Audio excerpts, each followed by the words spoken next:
Hey guys, welcome back to our channel How to Tutorials. In this quick video, I'll show you exactly how to report traffic on the Waze app in 2025. Whether you are stuck in a heavy traffic or see a sudden slowdown, reporting it helps other drivers big time. So let's get into it.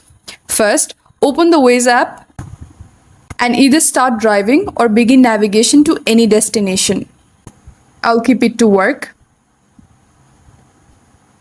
Reporting only works properly when Waze is tracking your movement.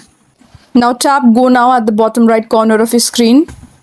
While on the map, tap the orange triangle with the plus sign. This is the main report button. In 800 meters, turn right. From the pop-up menu, tap Traffic. You will see 3 levels of traffic. Just tap the level that best matches what you're experiencing. And once you're ready, just hit Report. Your report will go live and other drivers nearby will see the traffic alert in real time. Don't worry, Waze keeps your report anonymous and it only takes a second. If you're driving, just say, "Okay Waze, report traffic," and it will do it for you using voice commands. Super safe and super easy. And that's how you report traffic in the Waze app. It's fast, helpful, and makes you part of a real-time traffic community. If this video helped you, give it a like, subscribe to the channel, and drop a comment if you have any queries. Thank you for watching, and I'll see you in the next one.